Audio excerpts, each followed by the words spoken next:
فقد قال الصادق علیہ السلام لا واللہ لا يقبل اللہ شیئا من طاعته علی الاصرار علی شیء من معاصیہ صلوات۔ گناہ کبیرہ کے سلسلہ میں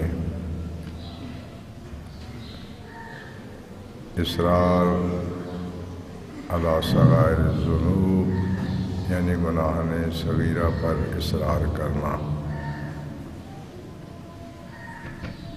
اس عنوان سے ہماری بحث جاری تھی۔ حضرت امام صادق علیہ السلام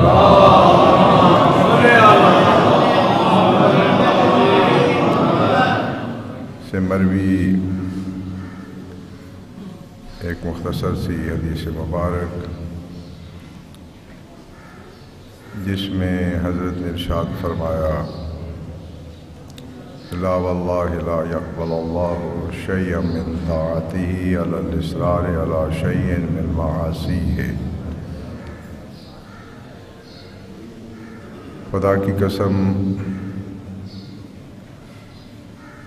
اللہ قبول نہیں کرتا اپنی اطاعت میں سے کوئی بھی چیز جب کہ اس کی اطاعت کے ساتھ اس کے گناہوں میں سے، اس کی نافرمانیوں میں سے کسی شے پر اصرار کیا جا رہا ہو۔ یعنی ایک شخص اللہ کی اطاعت بھی کرتا ہے واجبات میں، لیکن اس کے ساتھ ساتھ گناہوں میں سے کسی گناہ کو مسلسل انجام دیتا ہے، اصرار کرتا ہے اس گناہ کے انجام دینے پر، تو حق تعالی ایسا کرنے والے کی اطاعت میں سے کسی بھی اطاعت کو قبول نہیں فرماتا۔ اللہ پاک ہمیں ایسے گناہوں سے اپنی پناہ میں رکھے۔ انسان اپنا وقت، اپنی طاقت، اپنا مال وہ اللہ کی اطاعت میں خرچ کر رہا ہو اور اصرار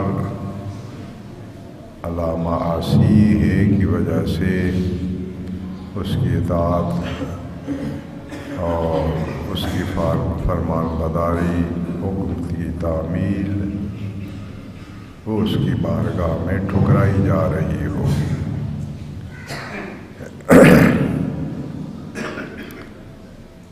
شاید اس دورانی عرصہ میں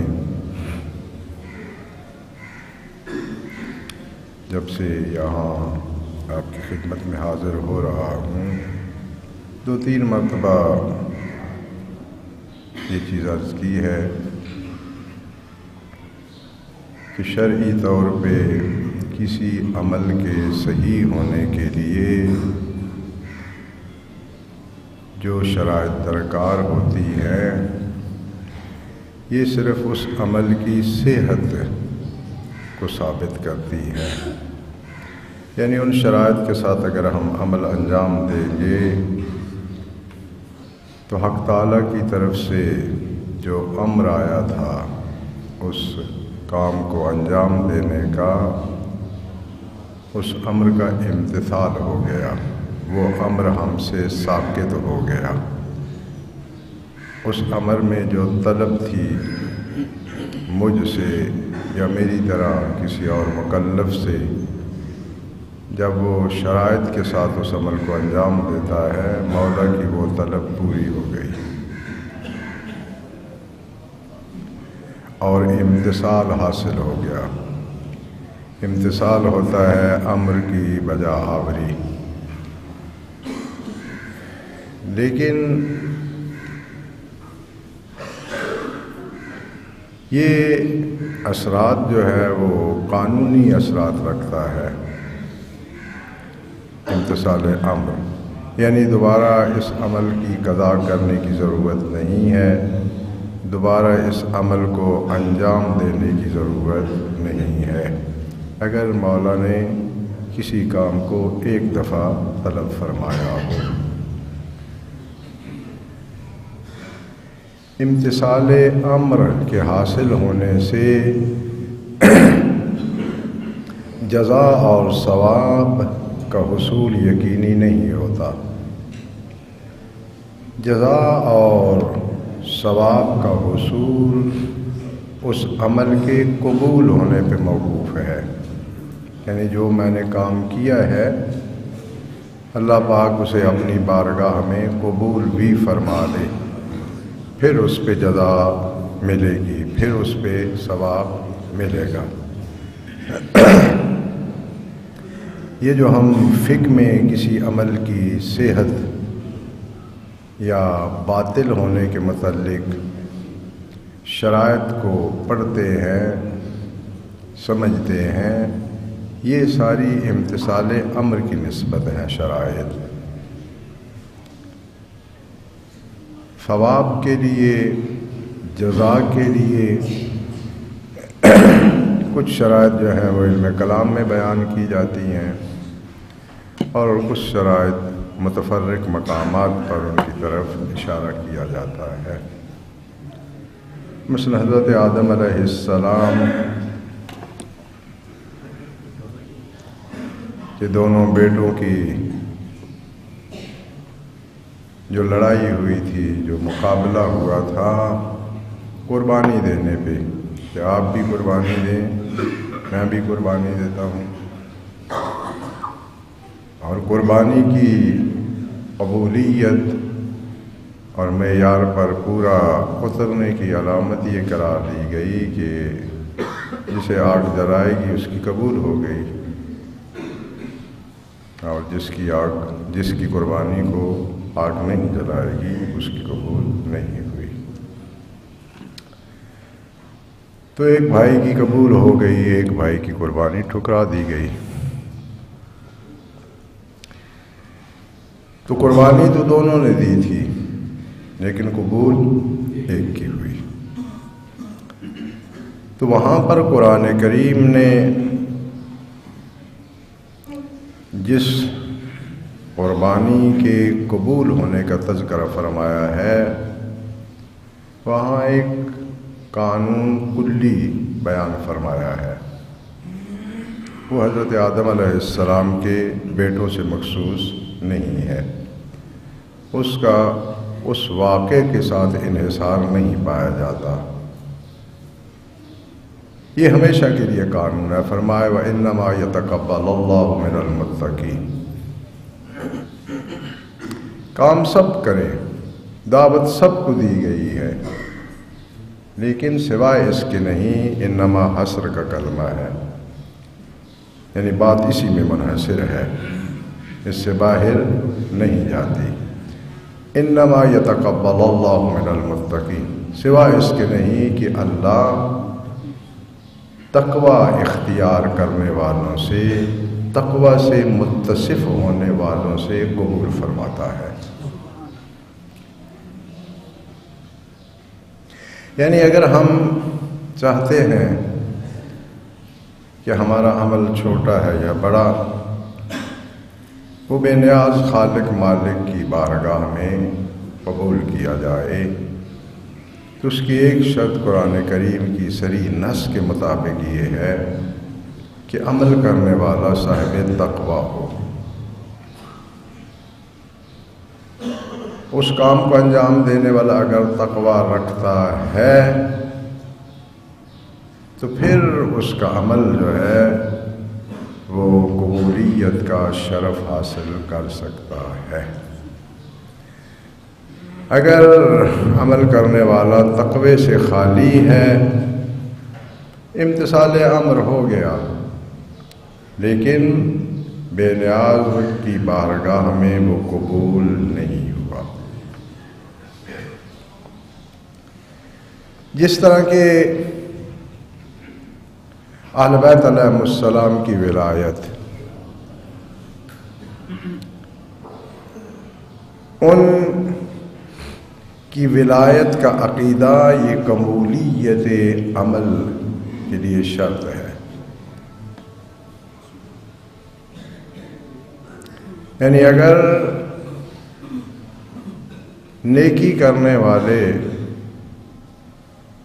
کے پاس ان کی ولایت کا عقیدہ نہیں ہے تو جتنا بھی بڑا عمل کرے اس کی بارگاہ سے اس کو جزا نہیں ملے گی، عمل قبول ہی نہیں ہوگا۔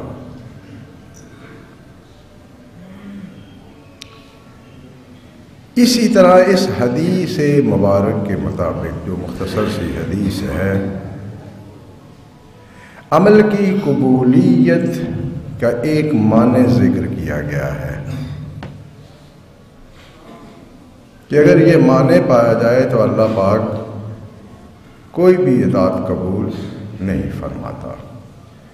وہ ہے اللہ کے گناہوں میں سے کسی ایک گناہ پہ اصرار کرنا، بار بار اس گناہ کا ارتکاب کر رہا ہے۔ اور اصرار کی وضاحت جو ہے ایک اور حدیث مبارک میں آئی ہے، یہ بڑی دلچسپ حدیث ہے۔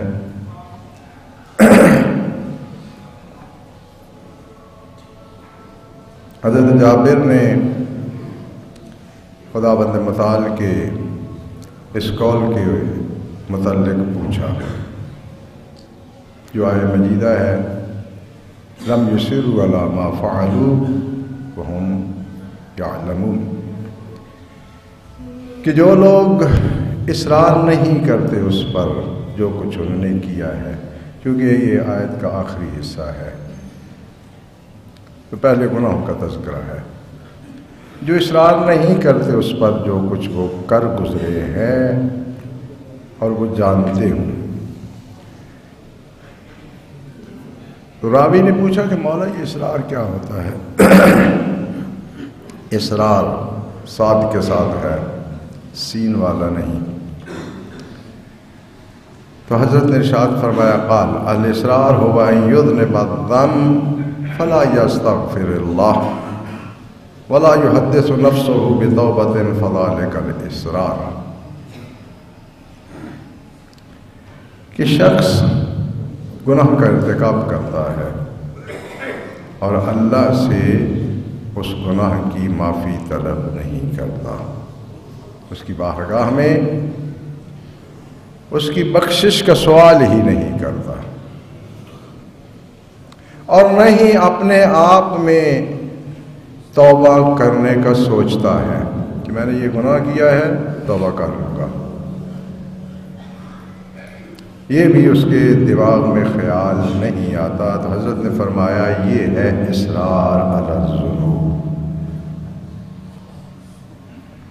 میں نے کچھ پچھلے خطبے میں عرض کیا تھا کہ یہ کوئی چودراہٹ یا بڑائی کا کام نہیں ہے کہ انسان اپنے کیے ہوئے کاموں کو سوچے نہیں، تولے نہیں، اس لیے کہ اگر سوچے گا نہیں، تولے گا نہیں تو ان میں چھوٹے چھوٹے جو گناہ کر بیٹھا ہے ان پہ کبھی پشیمان نہیں ہوگا۔ جب پشیمان نہیں ہوگا تو آئندہ کی نسبت یہ ارادہ نہیں کرے گا کہ میں اس سے بچوں گا، یہ کام نہیں کروں گا۔ جب یہ ارادہ نہیں کرے گا تو اس کا مطلب ہے کہ جب بھی آج جیسا موقع جو آج پیش آیا ہے دوبارہ یہی اگر شرائط پیش آئیں گی تو اس فعل کو انجام دے گا، اور یہ ہے اصرار۔ اور اس کا ادنا سا کرشمہ یہ ہے کہ جب اصرار متحقق ہو گیا تو وہ چھوٹا گناہ اب گناہ کبیرہ بن گیا۔ یہ ادنا سا اس کا کرشمہ اور کرامت ہے کہ اصرار آیا تو جو گناہ اب تک چھوٹا تھا، صغیر شمار ہوتا تھا، وہ اب کبیر بن گیا، گناہ کبیرہ میں تبدیل ہو گیا۔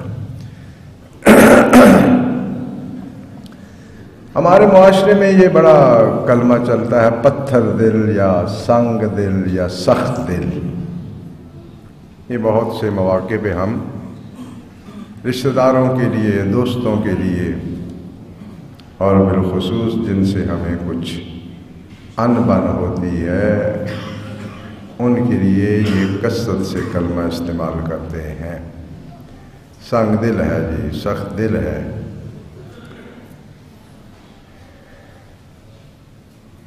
ایک حدیث مبارک میں سرکار دو عالم صلوات اللہ علیہ سنگ دلی کی علامتوں کو بیان فرمایا ہے۔ حضرت نے 4 علامات بتائی ہیں کہ جس میں یہ علامات ہوتی ہیں وہ شخص سنگ دل ہوتا ہے، شقی ہوتا ہے، شقی۔ قال رسول اللہ صلی اللہ علیہ وآلہ وسلم من علامات الشقاء جمود العین، شقاوت، سنگ دلی، اس کی علامتوں میں سے ہے آنکھوں کا خشک ہونا۔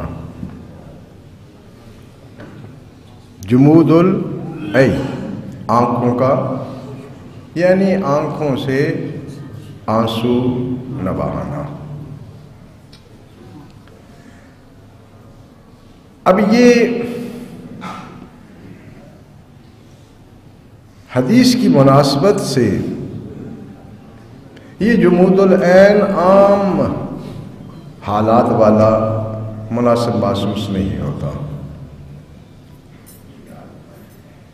یہ آنکھوں کی جو خشکی ہے بے نیاز کی بارگاہ میں جمود العین ہونا، ضروری نہیں کہ اس معنی کسی میں منحصر کر دیا جائے، لیکن جو بعد میں چیزیں حضرت نے ذکر فرمائی ہیں ان کی مناسبت سے، یعنی جہاں ہم اپنے دکھوں پہ روتے ہیں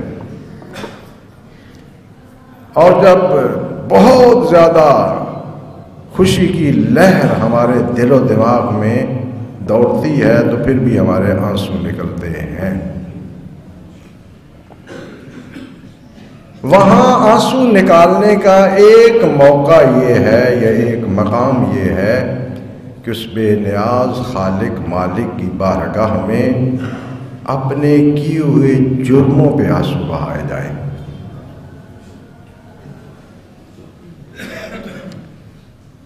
یہ جو اس کی بارگاہ میں آنسو بہایا جاتا ہے یہ بڑا پاور والا ہوتا ہے۔ یہ جو زمین میں ہمارے پاس استعمال والے ہماری آگ ہے، یہ آتش جہنم سے جو انگارہ یا حصہ لیا گیا تھا اسے 70 مرتبہ، مختلف روایات ہیں، اسے بجھایا گیا، ٹھنڈا کیا گیا،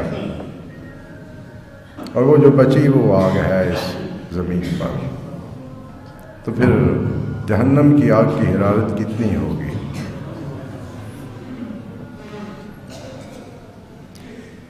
ایک حدیث میں نے بہت پہلے دیکھا تھا کہ اگر جہنمی کی قمیص یا لباس زیر آسمان لٹکا دی جائے تو اس کی شدت سے اتنی حرارت ہوگی کہ کوئی ذوی روح زندہ نہیں بچے گا، جل جائیں گے سب۔ الیاذ باللہ، الیاذ باللہ، الیاذ باللہ۔ لہذا احادیث میں ہے کہ جہاں اور دعائیں کی جاتی ہیں وہاں رب اعوذ بک من النار، خدایا میں تیری پناہ چاہتا ہوں آگ سے، کیونکہ یہ دنیا کی ہم نے آگ دیکھی ہوئی ہے، یہ بھی قابل برداشت نہیں ہے، اور وہ جو آخرت والی آگ ہے اس کے برداشت کا تصور ہی پیدا نہیں ہو سکتا۔ خوف الہی اور اپنے کیے ہوئے کام پہ پشیمانی کے لیے جو آنکھ سے ایک آنسو نکلتا ہے وہ اتنا طاقت والا ہوتا ہے کہ جہنم کی آگ کو ٹھنڈا کر دیتا ہے۔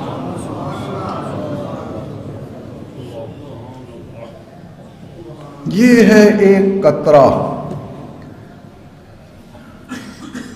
لہذا خدا را اللہ سے شرم نہ کریں،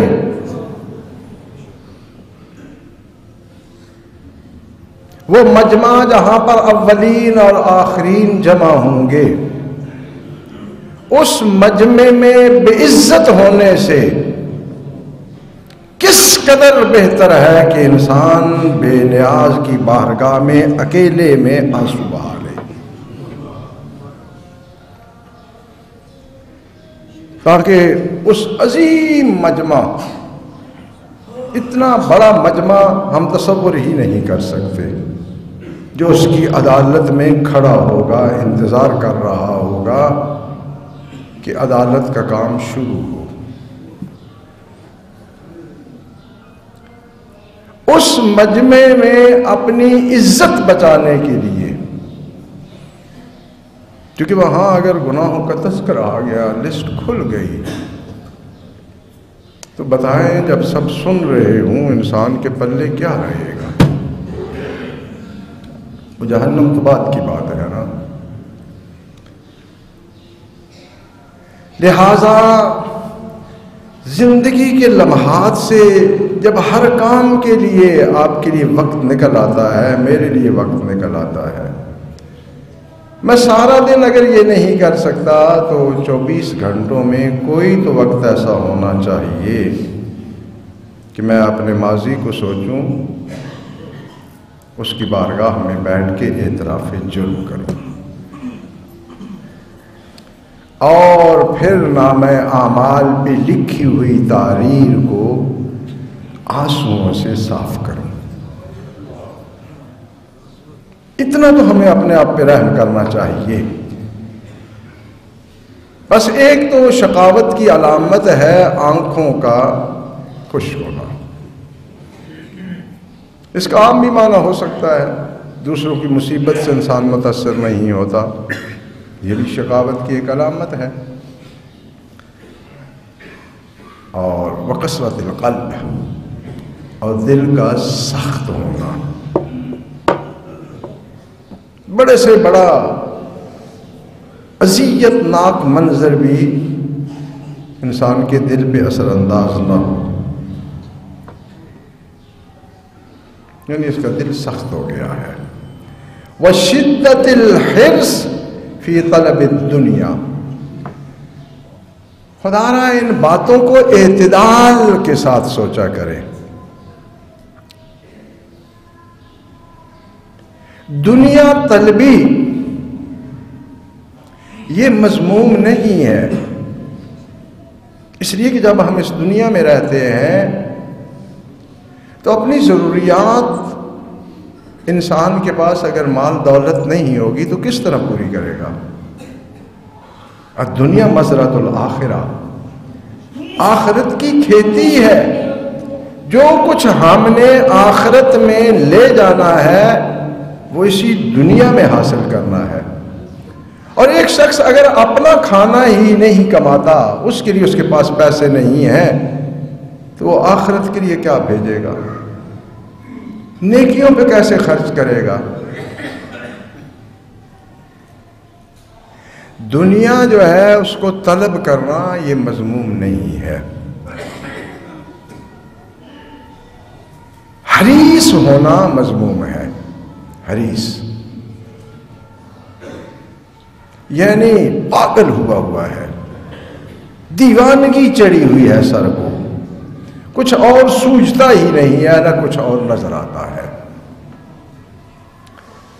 اور ہر اچھائی برائی کو رونتے ہوئے دنیا کا حصول چاہتا ہے۔ انسانی کمالات اور فضائل، انسانی شرافت، وہ اس کے سامنے موجود ہوتی ہے، سب کو کچلتا ہوا جاتا ہے وہ دنیا کا لقمہ حاصل کرنے کے لیے۔ تو اس سے بھی انسان کو شقاوت آتی ہے، شقی ہو جاتا ہے۔ والإصرار علی الذم، اور گناہ پر اصرار۔ گناہ پہ جب انسان اصرار شروع کرتا ہے تو اس کا مطلب ہے کہ شقاوت اس کا حصہ بن گئی۔ اور جب دیکھیں، ہماری سب سے بڑی مشکل یہ ہے کہ یہ جو مذہبی طور پہ یا اخلاقی طور پہ جو مرض یا نقص چیزیں شمار ہوتی ہیں، ہم جب ان میں مبتلا ہوتے ہیں تو در حقیقت ہم مریض ہو گئے، لیکن ہم اپنے آپ کو صحت مند سمجھ رہے ہوتے ہیں۔ بد اخلاقی کے مرض میں مبتلا ہے، لیکن خود کو سمجھتا ہے کہ میرا تو اخلاق ماشاء اللہ سب سے بڑھ کے ہے۔ حرام کھا کھا کے کھلا کھلا کے نسلیں پال لی ہیں، سمجھتا ہے کہ میں نے تو محنت سے کمایا ہے، اللہ کا فضل و کرم ہے۔ اور مسلمانوں نے اللہ کو تو میں اب کیا کہوں، کیا مذاق بنا دیا ہے۔ گانے والا بھی ٹی وی پہ بیٹھ کے کہتا ہے کہ اللہ نے عزت دی ہے، یعنی اللہ ایسی عزتیں دیتا ہے۔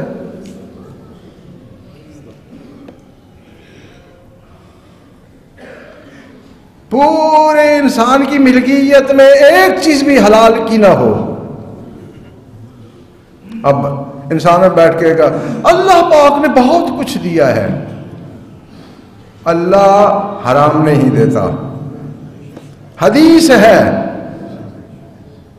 حدیث ہے، میرے الفاظ نہیں ہیں، نہ کسی محقق کے الفاظ ہیں، کہ بندہ تنگ دست ہوتا ہے، اس کی بارگاہ میں دعائیں کرتا ہے، کوشش کرتا ہے، اللہ پاک اس کا رزق حلال بھیجتا ہے۔ اس کے پہنچنے سے پہلے بندہ رزق حرام کی طرف ہاتھ بڑھا لیتا ہے، اللہ رزق حلال کو واپس کر لیتا ہے، جاؤ۔ لہذا اگر مشکل میں ہے تو خدا را اپنے لیے تمام دروازے بند نہ سمجھے۔ ہو سکتا ہے آپ کی مشکل کا جائز حل آپ تک پہنچنے والا ہو چند لمحوں میں، اور آپ اس سے پہلے جو ہے وہ ناجائز کی طرف ہاتھ بڑھا دیں، اور وہ جائز آپ سے دور ہو جائے اور آپ اس سے محروم ہو جائیں۔ جو پوری کائنات کو، پوری کائنات کی زندہ موجودات کو رزق دیتا ہے، ان کی مشکلات کا انہیں حل دیتا ہے، تو الیاذ باللہ میں اسے یاد نہیں، آپ اسے یاد نہیں؟